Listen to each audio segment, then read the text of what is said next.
Fala pessoal, Bruno aqui do Marketing The Podcast na área. E olha só, tá tudo claro, não gravei à noite dessa vez, pessoal, tá de dia, olha que loucura. Eu gravo agora de dia, pessoal, e isso é muito estranho para mim ainda. Como vocês sabem ou não sabem, eu me apresento porque ninguém tem obrigação de me conhecer. Bruno, o host aqui do Marketing The Podcast, aqui com vocês para a gente falar do que a gente mais gosta: comunicação, marketing e basquete. Brincadeira, basquete não, mas tem o lifestyle. Então a gente falando de vida e hoje é um papo onde eu me coloco. Eu aqui, estrategista de marcas, né, brand manager, o marketing adora essas coisas em inglês, mas eu como estrategista de marcas na minha vida, estrategista digital, podcaster, pai da Elise e da Antonella que tá vindo, tamo aí, mas vocês sabem o quanto que eu defendo as questões de marca. E quando eu trago um episódio que ele é voltado à marca, que de fato ele esmiuça, que ele detalha, ele vai mais a fundo com pessoas que são referências para mim, pessoas que eu tô aqui para aprender. Como eu sempre falo para vocês, o podcast é baseado no só sei que nada sei. Estou aqui sempre para aprender e assim como eu aprendo, eu trago para vocês da nossa audiência. Então, o episódio de hoje é realmente possível medir ações de marca? Mas quais as diferenças entre marketing acadêmico e comercial? Nosso convidado é o Rafael Lionello, da SAB. Espero que eu tenha pronunciado direito. Mas vamos, olha o currículo que um dia eu vou ter também aqui, que é doutor em marketing, cofundador da SAB, empresa de ciência de dados aplicada em marketing e vendas, e professor de marketing analytics na ESPM, famosa ESPM de São Paulo. Também é criador do BPV, um software de mensuração de brand equity baseado em escolhas dos consumidores. Eu carinhosamente chamo de Rafa. Rafa, tapete vermelho virtual aqui. Seja muito bem-vindo ao Marketing The Podcast. Bruno, muito obrigado. É um prazer estar aqui contigo. Vamos falar bastante sobre marketing, sobre marca, né, e valor de marca. Estou bem ansioso aqui, espero contribuir não só para a conversa, mas também aí para essa galera aí que vai nos escutar depois. Contribuindo muito, cara. Na verdade, aí eu tô aqui na cadeira aqui da ESPM Digital. Até ESPM, conversa aí com a gente aí, pode mandar aí os vouchers, tá? Sim. Mas aí eu vou sentar aqui na cadeira, primeira fileira da cadeira da sala de aula tua, para aprender aí junto à nossa audiência. Mas antes disso, Rafa, a gente tem aqui um padrão que a gente sempre faz no podcast. Lá fora, lá no mundo do marketing, lá em outras ações, comunicação, publicidade, a gente fala muito, a gente coloca o crachá na frente, né? Quem você é pelo nome da empresa na frente. E isso muito Sim. me incomoda. Até eu usei essa persona para falar, eu não vou usar um blazer para o podcast, eu não vou usar uma camiseta lisa, branca ou preta para o podcast, embora eu uso também. Eu vou usar o meu Sim. boné e eu vou usar a minha camiseta do Portland Trail Blazers, mas eu quero saber quem é o Rafa. Quem é o Rafa sem o crachá, sem... Rafa não sabe de marketing. Quem é o Rafa? Beleza, vamos lá. Bom, talvez não dê mais para perceber, mas eu sou gaúcho, né, de Porto Alegre. Mudei para São Paulo em 2017. Ano que vem vão fazer 10 anos, né? O tempo voa. Então, como um bom gaúcho, gosto muito das coisas gaúchas, né? Meu chimarrão estava do lado agora há pouco aqui, tomo todo dia umas duas térmicas de chimarrão. E acho que dá para dividir assim, né? Rafael antes e depois de São Paulo, né? A gente já conversou sobre isso outras vezes, como São Paulo nos abre um monte de porta, mas também nos amassa, né? No meu caso, me mandou embora, né? Então... De certa maneira. Então, o Rafael pré-São Paulo gostava muito de esporte, mais especificamente futebol, e Colorado também ou gremista, Colorado? gremista. Tricolor. tricolor. Desculpa, te ofendi agora. É. Desculpa. Já teve melhor, né?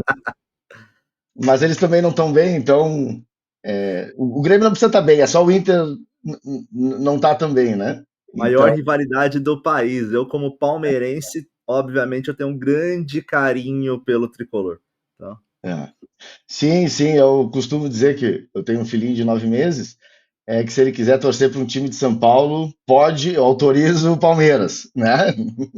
Fora esse, tem que torcer pro Grêmio. Exato, exato. É. Então, em Porto Alegre, né, eu gostava bastante de futebol, sempre gostei também de ir para fora, né, para sítio, para fazenda. Tive uma fase muito dedicada a cavalo, a andar a cavalo. É, e, assim, sempre gostei da ideia de empreender, né? Então, eu me considero, antes de profissional de marketing, antes de professor, né, eu acho que eu sou um empreendedor, né? Então, acabei indo para a faculdade de administração, fiz administração lá na URGS, né, na Federal do Rio Grande do Sul, mas muito com essa ideia de abrir um negócio, de ter um negócio. Então, ao longo da faculdade, passei no concurso da Caixa e me demiti, fui morar no Canadá, morei 1 ano e meio no Canadá, aí voltei, meu pai estava começando um restaurante, trabalhei com ele. Nesse meio tempo, a gente se aproximou de uma vinícola lá do Rio Grande do Sul, a gente virou representante e distribuidor deles, então eu trabalhava no restaurante, eu vendia vinho também, a gente tinha uma loja, né, especializada lá no restaurante. Então, esse foi um pouco do período da faculdade. E aí, mais pro finalzinho dela, mais pro finalzinho da faculdade, eu comecei a pegar assim um gosto por dados e análise de dados no geral. Foi quando eu fiz ali uma espécie de transição de carreira e prestei, né, processo seletivo para o mestrado, passei em primeiro lugar, inclusive. E aí depois venho seguindo o caminho no qual estou hoje, né, que é uma pessoa, né, que tem ali um treinamento, né, analítico e se divide entre docência e empreendedorismo e consultoria, né? Quando você fala de ser empresário, né, e você Uhum, acabou no meio acadêmico, né, além que não uhum. é qualquer um que pega o primeiro lugar no mestrado ali, né, Sim, ser inclusive meus parabéns, tá? Isso é obrigado. muito mérito. Mas é muito. Eu vejo isso, pegando esse gancho do que você falou, que nada é uma melhor escola do que empreender, né, Rafa? Uhum, uhum, A gente vai falar muito de brand equity, a gente vai falar aqui da diferença do mercadológico, do comercial para o uhum, acadêmico, né? Mas o quanto que empreender, quanto teu skin in the game, né? A sua uhum. pele no jogo, né? Vamos colocar dessa maneira. Sim. O quanto que isso ensina no dia a dia, porque você começa a fazer várias equações daquele meme de Uhum. Nazaré, né? Sim, Que você sim. começa a pensar em 300 coisas para dar certo. Uhum. E uma outra coisa que eu falo muito aqui, eu acho que você, né, tem quase certeza que vai endossar isso. Quanto mais a gente estuda, mais a Ah, gente vê o quanto a gente não sabe absolutamente nada. E no final das contas, eu vejo e eu faço um apelo aqui para a audiência para que sempre, sempre, hoje nunca a educação foi tão democrática. uhum, Peguem, estudem, leiam infográficos, baixem infográficos que as uhum, empresas soltam, arquivos ricos, isso é estudar também, uhum. podcasts. A gente tem outras formas de estudar hoje, né, Rafa? Sim, sim. E eu acho que isso que tu fala é muito importante, porque, assim, aparentemente pode não ter tanta relação, né? Uma pessoa que queria tanto empreender e depois fazer. Fiquei 20 anos estudando, assim, formalmente foram 20 anos, porque eu tranquei o período da faculdade, né? Do mestrado para o doutorado, eu fiquei ali 1 ano e pouco, quase 2 anos, fora da sala de aula. Então, do dia que eu entrei na faculdade até o dia que eu saí do doutorado foram 20 anos, praticamente. E aí, assim, quem olha de fora talvez não veja uma relação tão grande, né, entre estudar e se desenvolver, né, academicamente com empreender. Mas tem muita coisa, né? Né, se a gente pega, por exemplo, países como os Estados Unidos, A maior parte dos doutores não estão nas universidades, eles estão nas empresas, né? O pessoal faz doutorado para ficar mais qualificado, mais competente, mais especializado para conseguir inovar, né? Como é que tu vai fazer uma super inovação com conhecimento raso, né? Não, não dá, né? Então, uma coisa é isso, tem muita gente, né, principalmente fora do Brasil, que faz doutorado não tendo em vista, né, uma carreira acadêmica, né?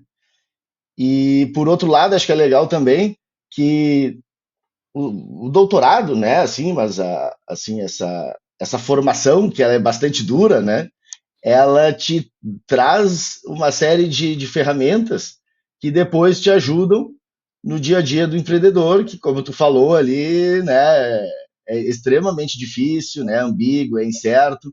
Então, tu ter uma formação acadêmica, enfim, né, ela vai te ajudar a tu conseguir, né, visualizar melhores problemas, procurar melhores soluções, fazer desenvolvimentos realmente significativos, né, coisas que tem um poder assim de disrupção, né? Então eu descobri isso só no final da faculdade, assim, quando eu me aproximei desse mundo, mas é uma coisa que eu costumo dizer sempre, né?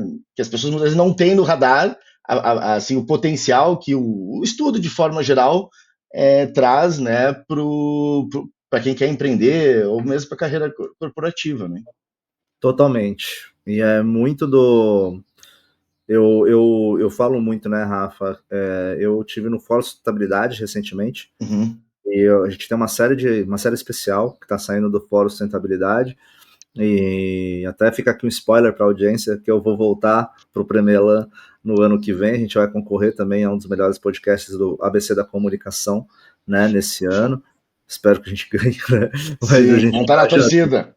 Muito obrigado, até porque tu faz parte disso. Sim. Mas a gente, eu falo bastante, né, dessa questão, que é a gente pegar, eu só teria aqui o podcast, eu só tenho o podcast, porque eu peguei livros hipertécnicos Uhum. e eu não tinha estudo na hora. Por que eu disse da questão da sustentabilidade? Eu estava ali conversando, a gente conversou sobre paz mundial, eu acabei tendo um episódio até que foi lançado com uma professora da PUC, né? Uhum. E que também tem uma cadeira na ONU, onde ela falou bastante comigo, e também com o Luiz Cavarda, ex-CEO da Fundação Renova, né? Uhum. Onde ele, né, entregou o cargo da Fundação Renova em dezembro, e agora ele está empreendendo na Yuma SA uma pós-graduação executiva, né, voltada a líderes com volta à saúde mental, segurança mental. Cara, e foi um papo muito legal, porque no final das contas, a gente conversando ali, eu vim de algo que não. Poucos florescem. Eu vim ali Uhum. do basquete me salvou, depois eu acho que eu sou tão idealizador do basquete. Sim. Vim de uma comunidade em Santo André, a Uhum. região do ABC Paulista, e se não fosse o estudo, eu acho que minha história seria diferente. Se não fosse o esporte que me levou para o estudo, se não fosse eu ter essa consciência, Uhum. a minha história seria diferente, né? Uhum. E aí, esse podcast é fruto disso. Então, Uhum. foi ali de eu não ter um dinheiro de fazer uma pós, né? Hoje eu já tenho aí com a Yuma, faço inclusive na Yuma, né? Neuroliderança positiva, mas pegar os livros, não entender o que estava escrito Uhum. ali, jogar no Google, pesquisar, entender o que cada terminologia técnica dizia. Brand equity, eu olhava e falava, o que é isso? O que é brand equity? E Uhum. ainda hoje eu Uhum. vejo que tem perspectivas, né? Sim. Pontos de vista para brand equity. E a me abriu um leque. Estudem, gente, estudem. Ajuda vocês na vida, empreendedorismo e também em casa, tá? É. É um Importante falar. processo bastante custoso, né? A gente pode fazer uma associação aí com fazer uma academia, por exemplo, né? Eu imagino que tenha pessoas, né, que acordam feliz da vida para fazer academia, né? Mas eu não sou essa pessoa. Mas a gente vai, né? A gente tem que ir, né? É uma questão de saúde. E, tu só evolui na academia se é difícil, né? Se é dolorido. Se tu passa ali, sei lá, 30, 40, uma hora fazendo exercício e não sei desconforto algum, o treino não foi bom, né? Exato. E o estudo deveria ser uma coisa assim também, né? Se tu pega só coisas que não te confundem, né? Te deixam desconfortável, te dão a sensação de que tu é ignorante, que tu, né? Que é o que a gente estava falando há pouco. É, talvez tu precise repensar que tu tá precisando de coisas de um nível mais elevado, né? Tu tem que estudar coisas difíceis, né? E você sabe uma coisa, Rafa? Eu vejo muito uma questão de ego também, do pessoal. Uhum, Eu vejo quando você chega num determinado nível, seja de empreendedorismo, seja de cargo, seja uhum, de acadêmico, você se sente no topo. E é o princípio do fim, né? uhum, Eu não tenho. E aí, pessoal, eu tiro toda a roupagem aqui, por isso que eu só sei que nada sei, eu uso tanto.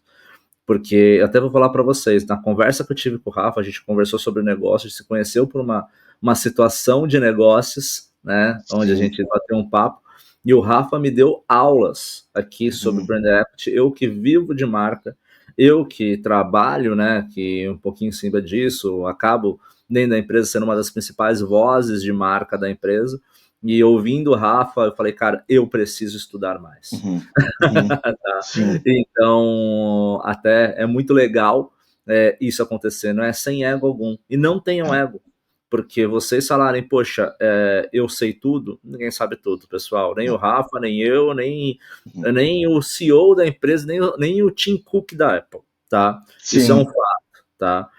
é, Uma coisa, Rafa, que você me chamou a atenção, pra gente voltar aqui também para a pauta, eu ouço muito empreendedores falando, né? Ah, a gente empreende marketing eu faço em casa.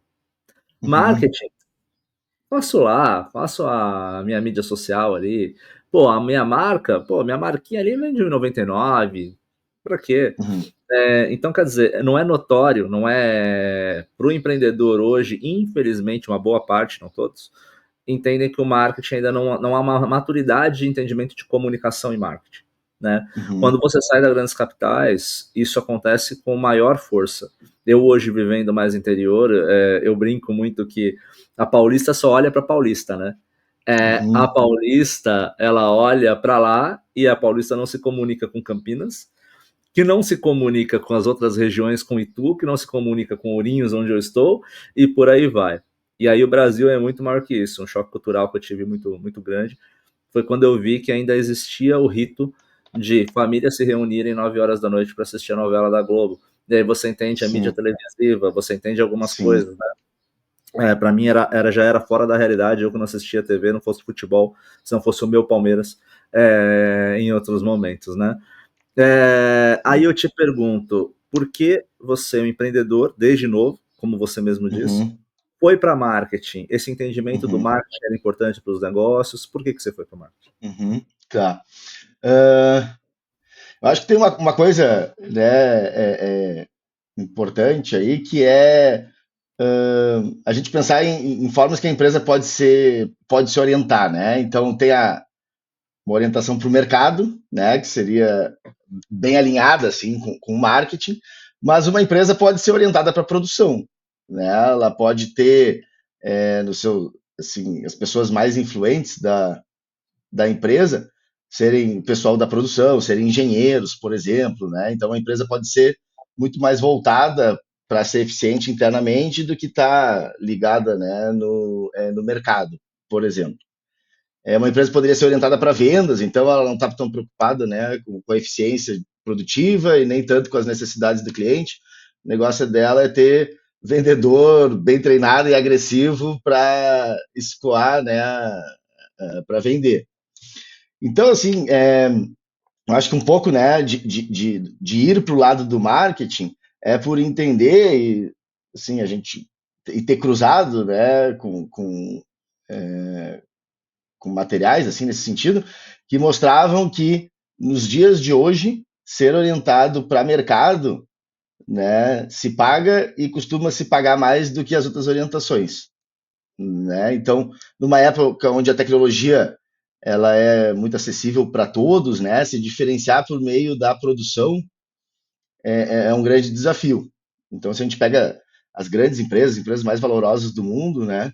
Elas, claro, têm unidades, né, produtivas altamente eficientes, mas o que acaba gerando a vantagem competitiva delas é muito esse olhar para o mercado, né? É muito esse o reconhecer a importância do marketing dentro da empresa. Então, eu acho que, né, fazendo assim, né, uma retrospectiva, né, do Rafa, né, eu acho que o que pode ter acontecido é esse estalo, assim, essa ficha, né, que se eu estudar, se eu me especializar, se eu pegasse experiência na área de marketing, né, eu estaria bem posicionado, porque empresas que se orientam para o mercado, elas acabam, né, crescendo, sendo líderes nos seus segmentos. E a diferenciação, né? No final. Uhum, Você falou muito bem agora. A questão da produção, ela não se diferencia por vezes, né? uhum, É como você. E aí você vai envolver pessoas, você vai envolver processos, você vai envolver o modelo de produção, a cadeia produtiva para isso. Para você gerar valor e você se diferenciar no uhum. mercado, né, Rafa? É isso que você está falando e houve um entendimento disso, né, no final. Isso, porque um erro clássico, né, que eu já cometi, né, é um erro muito clássico mesmo, é a gente pensar um produto, pensar um serviço, né, e não colocar o cliente no centro desse desenvolvimento, né? Então eu desenvolver aquele produto, aquele serviço, muito com uma visão que eu tenho, né? Ou seja, eu estou muito orientado para o interno, né? Muito orientado para a produção. Estou querendo fazer ali uma super engenharia, uma coisa altamente sofisticada, mas não necessariamente é o que o cliente precisa, é o que vai resolver algum problema dele do dia a dia, né? Então, eu acho que esse que é um ponto importante, assim, né? Que a gente, para a gente não perder de vista e por algum motivo a gente perde, né? Eu digo, é muito fácil quando a gente está num processo de pesquisa, de desenvolvimento, de criação, a gente olhar muito para dentro e esquecer, né? Que a gente precisa trazer o cliente para co-criar conosco, né? E aí a gente vai para vários lados, né? Uhum, Porque eu já tô até ansioso, cara, porque isso é tão latente na minha vida. uhum, E para essa aula que você vai dar, eu tô muito sim, ansioso para você sim. falar um pouco sobre essa questão de números e tudo mais, essa importância da pesquisa quali, quant, Uhum, MA, o quanto que se importa em MA. A gente gravou um episódio de MA recentemente que Brand Equity foi muito em cima disso, de uhum, formas de MA. Para quem não conhece aqui, né, eu busco sempre, eu acabo falando, eu brinco que eu tô conversando aqui com a minha sogra, né? Minha sogra pós-graduada, psicopedagoga, uma pessoa super, né, sim, resolvida. Eu fui falando meu marketês com ela, ela parou assim, depois de 10 minutos, ela, Bruno, do que você tá falando? sim, sim. Então, M&A, fusões e aquisições de empresas, como uma empresa compra Uhum. outra, quando se funde com a outra, enfim, por aí vai, faz uma fusão, tá, pessoal? Então, no final das contas, a gente teve esse episódio e muito do Brand Equity entra nisso. Só que tem um porém, a gente precisa olhar para a base, a gente tem uma audiência que é muito de estudantes, né? Eu Uhum, acho que a tua audiência também vai ouvir muito isso, né? Muito de estudantes que sim. você hoje tem. E eu também tenho uma audiência aí, a gente vai falar aqui de 24, 21 até 27 anos, é a segunda principal. A principal é 27 a 34, que possivelmente também está estudando, de repente está numa Uhum, pós-graduação, né? uhum, Mas que geralmente está para ouvir e aprender. Só que esse pessoal já, muito provavelmente, Rafa, se deparou que o que aprende na faculdade, aquela história de antigamente, né, que até uma crise hoje da faculdade, eu acho que é por isso que uhum, os empreendedores foram ensinar. Aprendi na faculdade, mas não é aplicável. uhum, Beleza. Aprendi na ESPM, que é uma das principais escolas de publicidade e propaganda hoje em dia, mas não funcionou. uhum, Por quê? O mercadológico é uma coisa, né? uhum, Isso estou falando hipotético, poderia estar falando de qualquer outra situação, mas assim, outra universidade, por aí vai, Universidade XPTO. Só que assim, se a gente vai olhar para isso, vai falar, pô, beleza, eu fui para o mercado, coloquei aquilo e eu vi que não era nada disso. A rotina me engoliu, eu fui, uhum, fui fazendo as coisas e as coisas não andaram e vi que é diferente. E aí? Como é que fica? E aí eu acho que é o uhum, ponto que você mencionou tão bem no nosso off aqui, que é uhum. Mercado e acadêmico, a diferença. Fala um pouquinho aí para. E você não, você está nas duas cadeiras, né, Rafa? Então. Sim, sim, foi. Eu, quando eu entrei na faculdade, nunca me passou pela cabeça e um dia fazer pós-graduação, né? E menos ainda ser professor, né? Então foi uma coisa que aconteceu mesmo, assim, ao longo do percurso.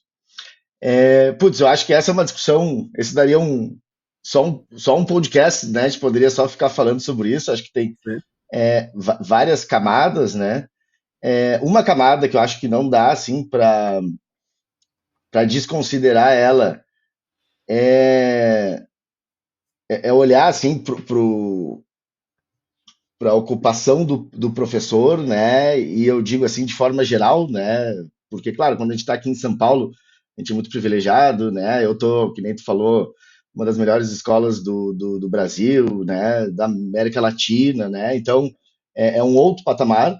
Mas quando a gente pega, né, a massa do Brasilzão, não é essa a realidade dos professores, né? Então eu acho que esse é um ponto importante, né? Para a gente deixar assim na discussão, que se muitas vezes falta os alunos, né, sentem que falta algum treinamento, que eles vão para o mercado, não estão pronto ainda, que o que é ensinado em sala de aula, né, não é bem o que acontece no mercado. Eu acho que para essa discussão é importante também a realidade e a dureza que é ser professor, né? O pessoal fica estudando anos e anos, se dedicando, né, a mestrado, doutorado, vivendo muitas vezes de bolsa, porque é difícil, né, conciliar os dois. Então é quase que um voto de pobreza ali durante esse período de tempo, né? É um monge do estudo. É um monge É do um estudo, monge. né? É. Então acho que tem esse ponto, né? Que a gente não pode desconsiderar. Uma outra coisa que eu acho que é importante para essa discussão é que assim o papel que tem o que a gente aprende em sala de aula, né? Eu sei que isso é batido, né? Mas eu acho que é muito verdade que a sala de aula deveria ser muito um espaço de nos aprender a pensar, né? De nos treinar a pensar. Quando eu apresento um estudo de caso, por exemplo, do Portland, por exemplo, né? Eu não espero que aquilo que está descrito lá possa ser replicado em outro contexto, né? Porque é em outro país, é num setor específico, né? Aquele time estava vivendo uma situação muito específica.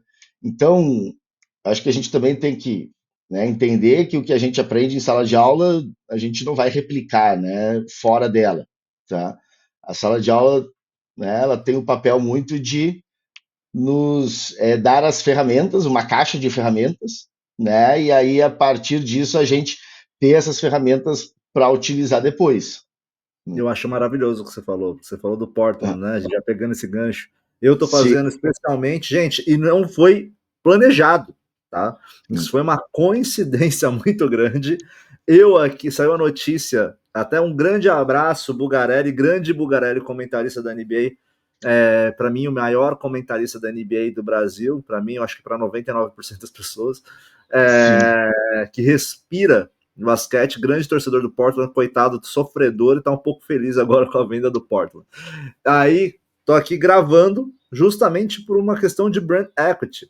Então, justamente tem o Sim. Portland aqui sendo a terceira. Gente, o Portland na NBA, ele não tem essa expressão toda.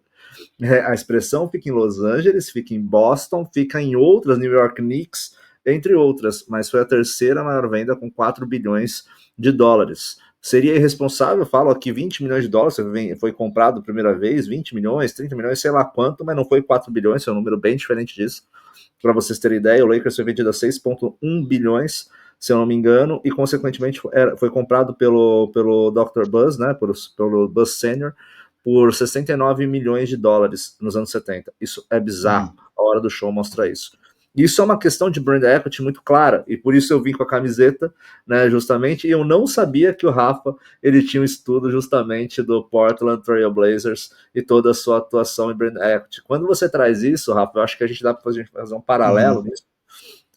Portland Trail Blazers, NBA, Prime dos esportes, Prime do basquete, American Way of Life e por aí vai. É, Aí o profissional, a gente dá aula, né? E o profissional se Sim, vê no mercadinho da esquina do Cambuci, em São Paulo. Né? Aí fala, pô, mas peraí, vou aplicar o quê? Um pouco do que a gente está falando. É aquilo que você sim. falou, é a caixa de ferramenta. Eu estou te preparando para a situação Uhum. macro. E aí você adapta a situação menor, né? E queria que você É, falasse um pouquinho mais disso e também é. dessa situação do Portland Trail Blazers, para a gente entrar nessa questão de brand equity com você também explicando para nossa audiência, não seria ousado de falar de brand equity. Eu vou deixar você falar e Sim, pegar o gancho junto. tá bom. Não, acho que é bem por aí, né? Porque quando a gente pega lá um caso como esse, por exemplo, e trabalha em aula, a gente está tentando, de certa forma, estruturar, né, um raciocínio com início, meio e fim, né?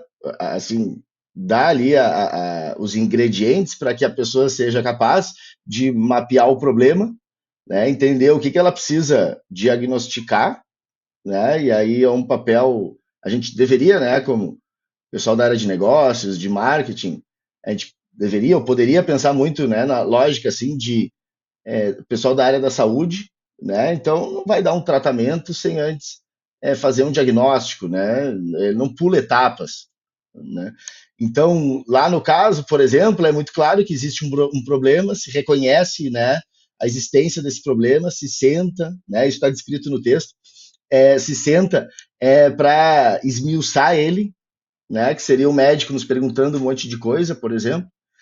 Depois a gente entende que precisa de mais informação, de mais diagnóstico, então é um ultrassom, é um exame de imagem, é um raio-x. No caso do case, é uma conjoint analysis, que é essa análise de escolha dos clientes. Então, a partir dela, dá para entender bem o que pesa, o que não pesa para o torcedor na hora dele decidir comprar um bilhete para ir no jogo. Né? Então, tinha lá no caso descrito, por exemplo, né, se for oferecido um boné do time, um cachorro quente, um voucher para ele usar, né, nos arredores. O que, que seria mais atrativo para ele, tá? Então, por meio da pesquisa, por meio do diagnóstico, consegue se mensurar isso e aí depois se implementa, né?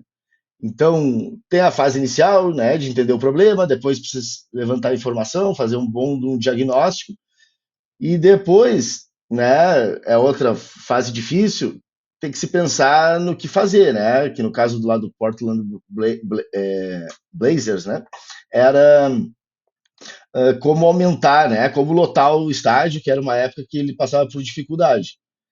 Então, a gente sempre vai ter várias opções, né? Não só nos negócios, na vida também, né?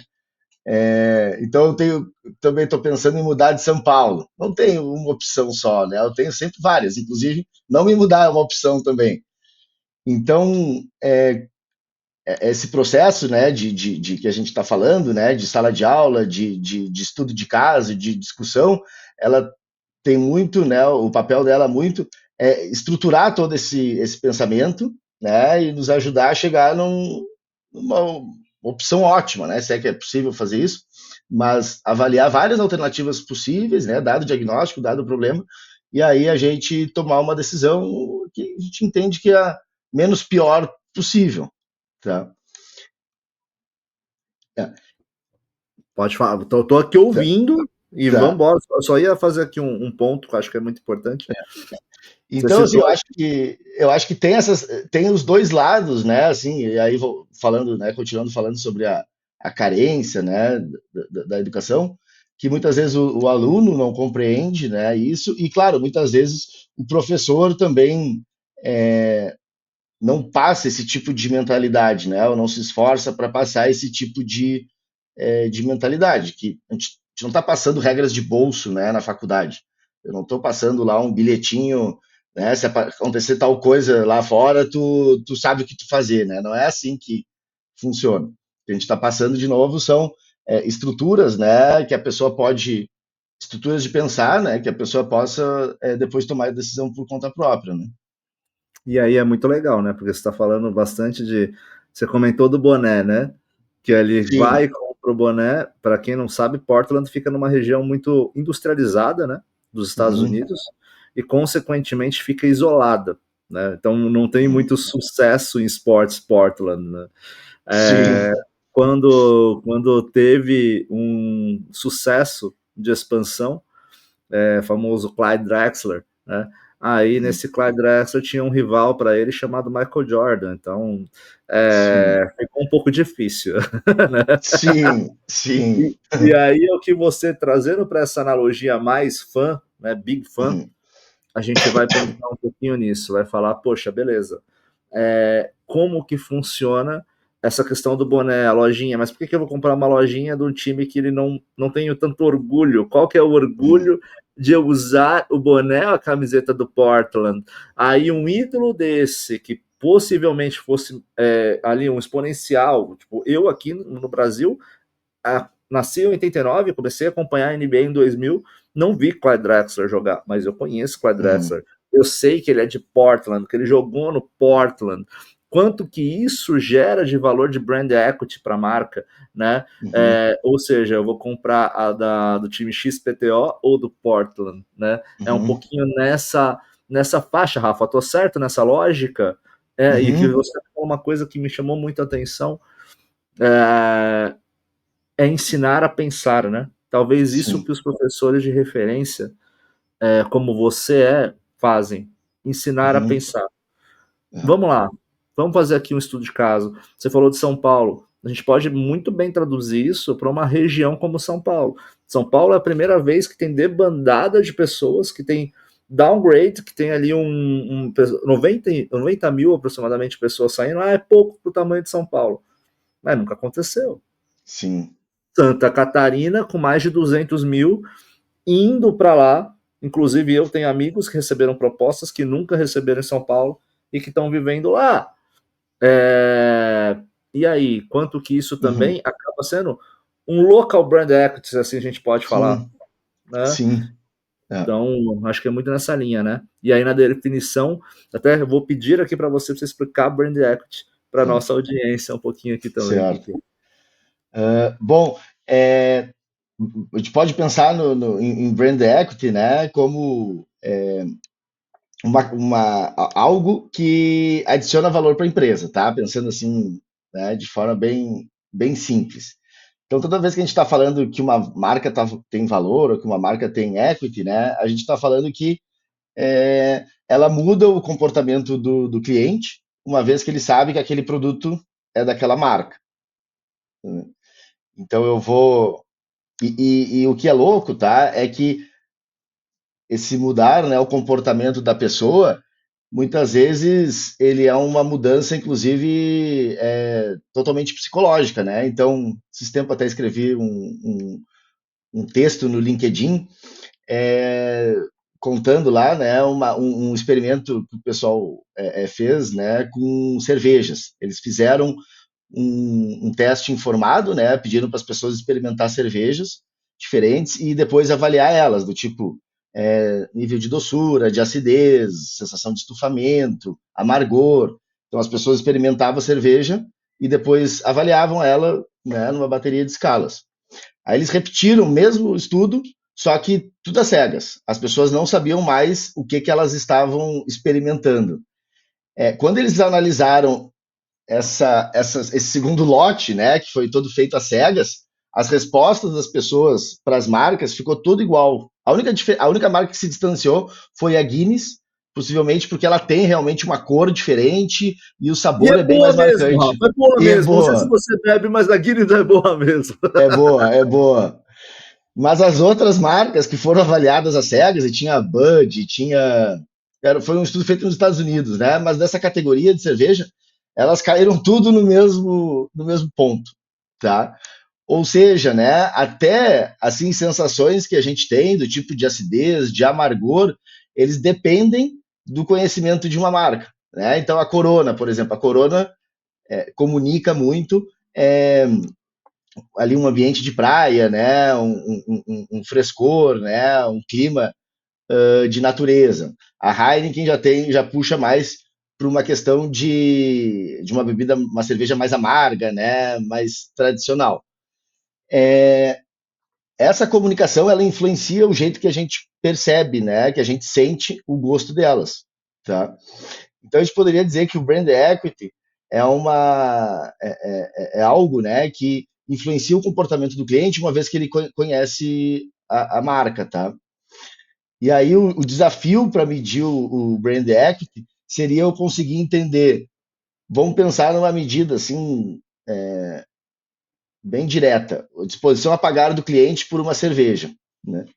Então, uma forma que a gente tem de enxergar assim, a ideia do brand equity é eu pago, né, R$ 10 por uma long neck da Heineken, eu estou disposto a pagar esse valor, né? E se eu chegasse num ponto de venda e tivesse uma garrafa parecida, né, um líquido parecido, fosse de uma outra marca, ou até um produto, né, genérico, qual que seria a minha disposição a pagar? Possivelmente seria menor. Essa diferença seria uma materialização do brand equity, é o quanto que o conhecimento daquela marca, né, altera o comportamento, nesse caso a disposição a pagar do cliente. Tá? E aí eu te faço uma pergunta, Rafa, genial, tá? Eu acho que Uhum. eu conhecia muito esse teste com a Coca-Cola e a Pepsi, né? Uhum. Sim, sim. Eu conhecia muito esse teste dentro disso. Uma coisa que eu acho que é legal a audiência saber, né, desse ponto. Não é só o produto, né? A gente volta à tua fala, a gente Uhum. faz um looping e vai Uhum. para a tua fala lá no começo, porque não é necessariamente a questão produção, é Uhum. muito da Exatamente. questão percepção e neural, Uhum. porque Exato. no final das contas, ali por vezes, não dá para você sentir com a mente. Dá, Uhum. Uhum. dá. Dá para você treinar a sua mente, e a publicidade é muito sobre isso, né? Sobre Sim. treinar a sua mente para que algo seja percebido como diferente do outro, né? Então, Uhum. assim, é muito legal isso que você trouxe, porque o brand equity, gente, aí você fala, poxa, mas isso daí, nossa, é custoso demais fazer. Tem sim, tem um framework, tem Uhum. modelos para você fazer, isso como o próprio Rafa falou. Mas hoje cada vez mais diversificado, né, Rafa? Cada vez mais Sim. uma opinion box está aí, não que seja Uhum. uma questão de fazer, mas assim, tem N empresas, como a Sim. Fab também, que é Sim. especialista em fazer isso. Sim. Eu ouço muito, Rafa, eu ouço muito de Purple Metrics, eu ouço Uhum. muito de outras empresas, e eu como brand manager, e me colocando novamente Uhum. aqui na primeira fileira da tua sala de aula na ESPM, tá? Sim. Uma pergunta que eu me faço ali naquela primeira fileira. Como brand manager, eu tenho muito questionamento de beleza, a gente tem aí o digital, a gente tem o off junto, a gente tem o OH, a gente tem o retail media hoje em dia, e cada hora aparece uma mídia diferente. Fato. Uhum. Cada vez mais o digital e o off, eles precisam se integrar e a gente ter um dashboard, porque agora todo mundo é data freak, né? Então, assim, Sim. Sim. né, assim, eu ouvi num podcast, inclusive muito bom, por sinal, que eu indico a todos aqui, que é o M15, né? Do Thiago Latorre, né? Do Tech Uhum. Drop. E eu vou fazer parte, inclusive, na já tá conta aqui que fui convidado e vou participar lá em Que outubro. bacana. E aí ele falando, cara, eu não falo muito de marca nos meus episódios, eu não justifico muito aqui investimento em marca, porque acho que eu não preciso, né? E Sim. aí eu falo, pô, realmente, não deveria ser necessário explicar o poder de marca, mas ainda é necessário explicar que marca não é só para o Nubank, que Uhum. marca é também para o mercadinho da esquina, né? E Sim. aí você faz essa metrificação com tantas amplitudes, com tantas abrangências, como hoje até você pode falar ou com o professor da SPM, ou com o professor, Uhum. como o Rafa é professor, ou como sabe, como vocês acabam aplicando isso, entendendo e trazendo isso para a questão do brand equity. Uhum. Tá. Eu acho que isso que tu comentou, né, de a pessoa já saber que a marca é importante é o primeiro passo, né? Então, estava assistindo também um podcast do o Conselho, né, do Flávio Augusto, e tava a Cris Junqueira. E aí, a pergunta do Flávio Augusto foi como que foi o processo de construção de marca no início do Nubank. Aí ela falou muito isso, tá? Ela disse que os três lá que fundaram, eles nunca houve alguma dúvida de que investir em marca não era importante. As ações desde o início do Nubank, né, que continuam até hoje, são extremamente legítimas, assim, né, genuínas, porque é uma crença que vem lá de cima para baixo, né? Então, o cuidado que eles têm com a emissão de cartões, por exemplo, né, com as usabilidade, experiência do cliente, tudo isso é uma preocupação de quem entende de que esses pontos de contato vão gerar associações, né, na nossa rede de memória, e isso vai alterar a forma como a gente percebe as coisas depois, vai influenciar nosso comportamento, nossas intenções e por aí vai. Então eu diria assim, né, que uma primeira coisa é essa questão mais filosófica. A pessoa precisa receber ali uma enxurrada de informação, e aí tem muita coisa, né, na literatura acadêmica, na literatura comercial, de grandes consultorias, né, como McKinsey, por exemplo, falando sobre como que investimentos bem-sucedidos em marca, né, estratégias de construção de marca, geram um retorno para a empresa, seja em market share, seja em lucratividade, seja até em valor de ação da empresa. E aí, então essa seria uma parte importante e uma parte que estivesse assim, que fosse feita no pessoal C-level, né, no Olimpo, né?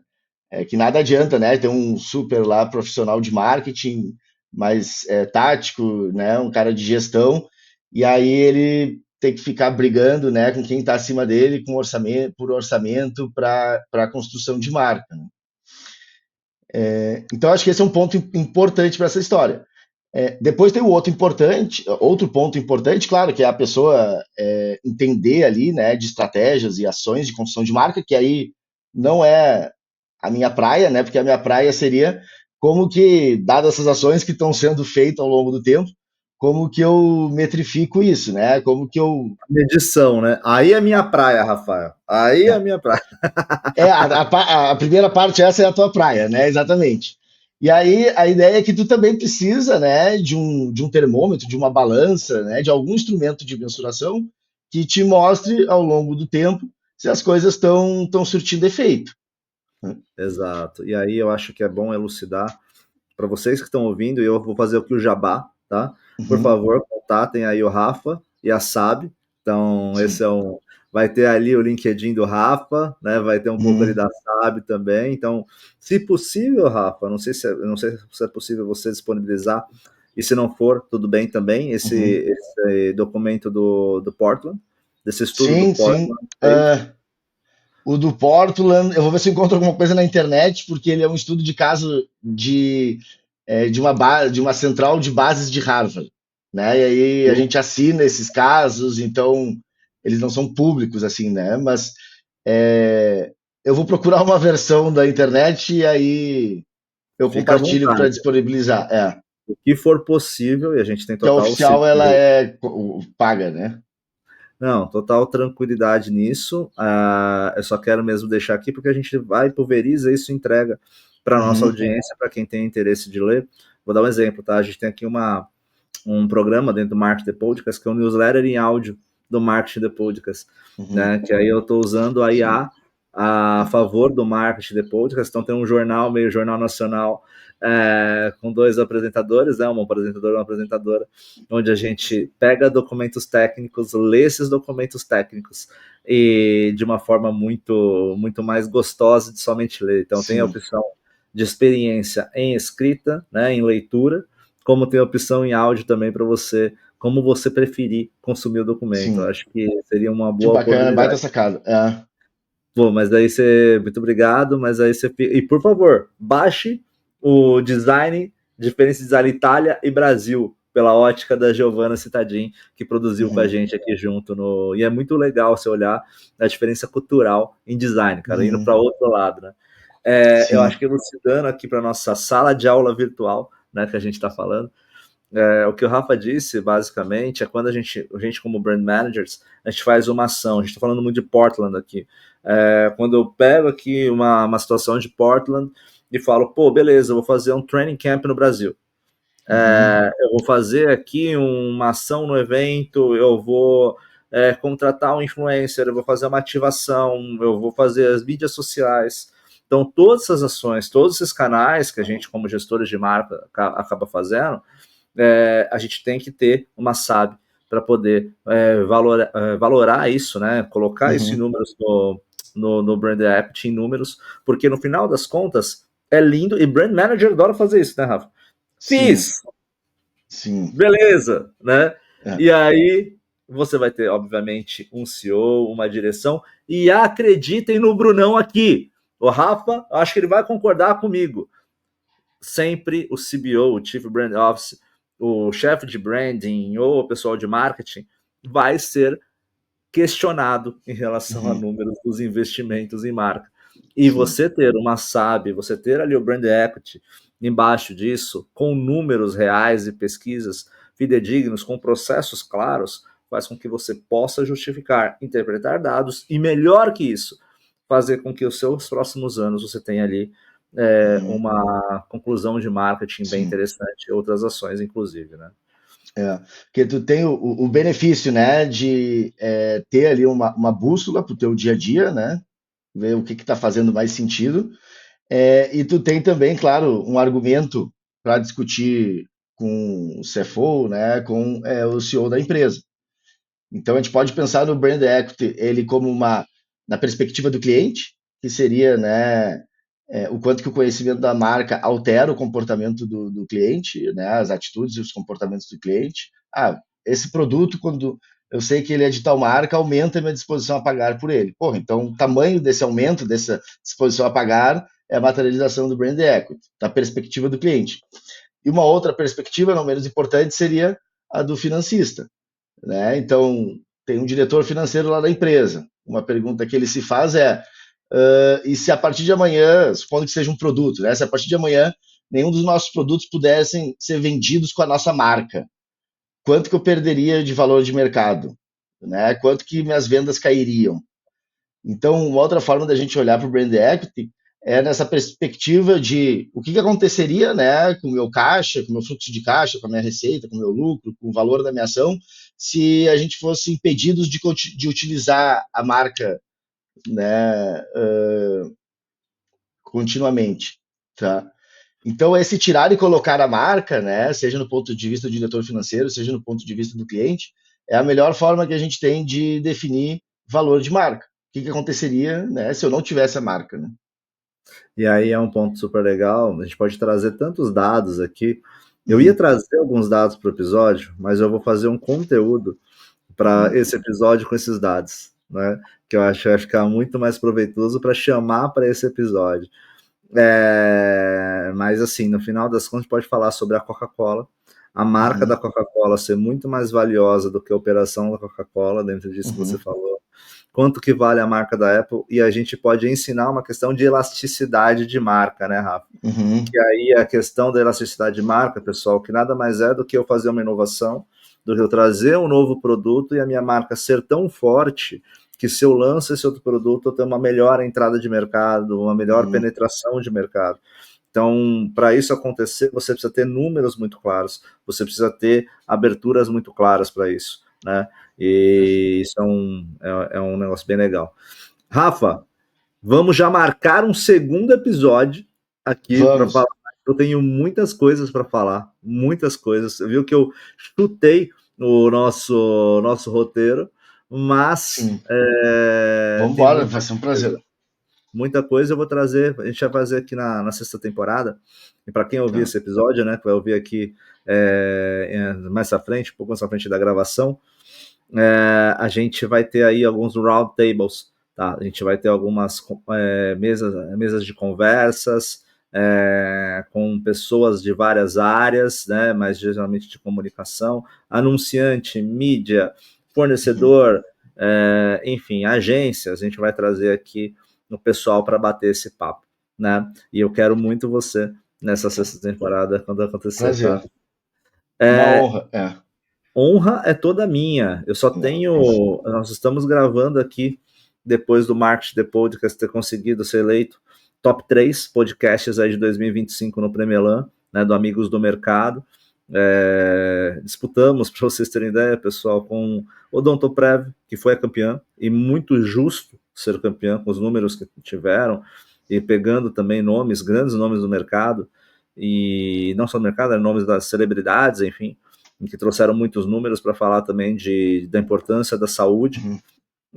Elo do Samba, do Canal Brasil, né, também trazendo ali uma questão do pagode, samba, e a gente conseguiu aí ficar nesse top 3 aí, sendo o único de negócios de fato, entre 256 cases, tá? Isso é um projeto independente, volto a falar para todos vocês, e ter um Rafa aqui pro Marketing The Podcast é uma honra que eu nem nos meus melhores dias poderia sonhar. O Bruno, jogador de basquete, que vive com a camiseta do Portland, do Lakers, de tudo quanto é time, não poderia imaginar, mas é como eu falo para vocês, o Marketing The Podcast tem uma identidade.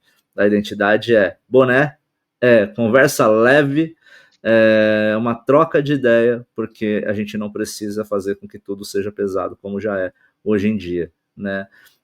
Rafa, vou pedir suas considerações finais, só quero deixar bem claro em uma palavra: é uma honra ter você aqui.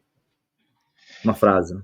Sim, eu que agradeço mais uma vez. É o primeiro episódio depois da premiação? Primeiro episódio depois da Sim. premiação. Então agora valorizou ainda mais o passe aqui do Marketing The Podcast, né? Ainda bem que a gente combinou antes, né? Porque agora Esperamos que sim, Rafa, mas vamos ver. Que agora vai subir ainda mais o nível, né? Mas então acho que a consideração final tá bem em linha do que o jeito que a gente começou a nossa conversa, né? Para o pessoal realmente levar a sério estudo. Eu sei que estudo não é uma coisa prazerosa sempre, né? Assim como academia não é, mas ela é necessária e os resultados dela elas são elas são certos, né? Então estudem, né? Estudem. Tem diversas formas de estudar, mas não estudem só coisas fáceis, né? Acho que esse que é o ponto, né? Estudem coisas realmente difíceis, realmente coisas que deem a sensação de que a gente precisa estudar ainda mais, né? Aquela sensação de ignorância positiva, tá? Acho que é isso, Brunão. Obrigado mais uma vez pelo convite, foi um prazer. E fico à disposição aí para os nossas outras conversas. Tapete vermelho, portas abertas para quem participou do Marketing The Podcast, quem confiou. Eu mandei um vídeo para cada um, você recebeu também. Que é justamente quem participou do Marketing The Podcast, quem confiou, quem acreditou no Marketing The Podcast, quem compartilhou o Marketing The Podcast, não será esquecido. Gratidão é uma coisa que a gente precisa praticar, e eu sou muito grato a aprender com vocês. Eu aqui, mais do que tudo, eu aprendi, Rafa, com você, tá? Baita professor, muito obrigado pela aula, inclusive, Obrigado. acho que a audiência tá muito feliz, inclusive. Pessoal, é o final de mais um Marketing The Podcast. A gente está chegando aí no final da 5ª temporada do Marketing The Podcast, que vai até dezembro desse ano. Muitas coisas aconteceram no Marketing The Podcast. Foi a temporada com mais episódios que eu já gravei. Se tornou videocast nessa temporada. Tem aí coisas novas acontecendo que eu vou contar para vocês. A série de marketing para games está no ar e está rodando, na verdade. Estou gravando e vai para o ar essa série com 5 episódios de marketing para games. No final das contas, tivemos propostas aí que eu vou trazer para vocês em breve para gravações. Vou trazer PlayStation, vou trazer Xbox, vou trazer coisas do meu universo nerd, que eu sou um nerd, nunca neguei isso também. E aí eu vou trazer para vocês. Temos nossa série de sustentabilidade, que ela está indo para o ar. A gente vai ter aí os episódios, um deles é com o secretário de Esporte de Santo André, onde eu coordeno o marketing do basquete de Santo André, e a gente bateu um papo sobre a importância da sustentabilidade. A gente falou de brand equity, é um ponto que a gente nem chegou aqui, mas hoje sustentabilidade já entra em indicadores de brand equity, né, em decisores de brand equity. Então, isso são outros pontos que a gente vai ter que falar e futuramente, assim como o Fintechs liderando isso, a gente vai bater nesse papo. Mas eu quero agradecer cada um de vocês, como o Rafa disse, esse é o primeiro episódio depois do Premelan. A gente, né, um dos 3, né, top 3 podcasts do ano. Desbancamos Globo, outros podcasts grandes como ESPN, enfim. e por aí vai. Para mim é uma honra muito grande, né? Para a equipe toda, tem uma equipe hoje que me ajuda muito aqui no podcast, que estava lá comemorando comigo, lutando comigo, né? Mas Sim. isso aqui, na 90% do tempo, é o Bruno. Então, para a gente, assim, é muito legal. Quero agradecer muito a confiança desse Most Marketeers, tá? Gustavo Stork, muito obrigado pelo carinho, por você estar apoiando, né? E não me perguntar nem muita coisa, só falou, cara, eu apoio. Ouvi um episódio e eu apoio. Então, desse Most, que é a maior comunidade de marketing do país apoiando o marketing de podcast.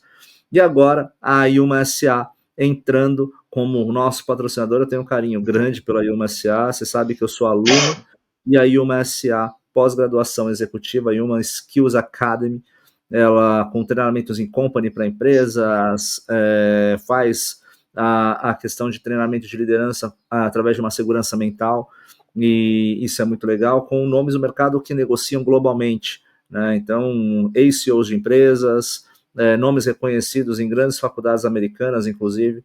Então, eu tô lá. E eu também convido vocês, a gente vai ter aqui descontos, inclusive, deve ter em algum ponto aqui já, na altura que foi lançado esse episódio, um QR Code, tá? Com os valores aí para vocês, com desconto do Marketing The Podcast, para vocês fazerem aí uma SA. E como a gente disse nesse episódio, estudem. Podem tirar tudo de vocês, mas o estudo nunca vão te tirar.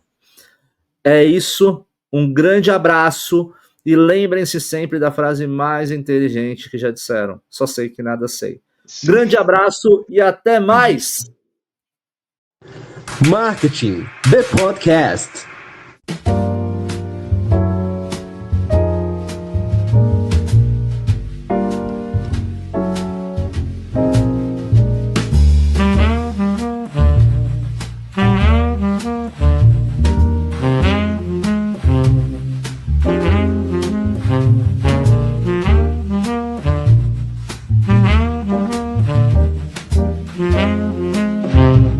Apoio Bananalhama. Inteligência artificial, criatividade de verdade e soluções reais para transformar seu marketing. Chega de perder tempo criando conteúdo, nós fazemos isso por você. Saiba mais em bananalhama.com.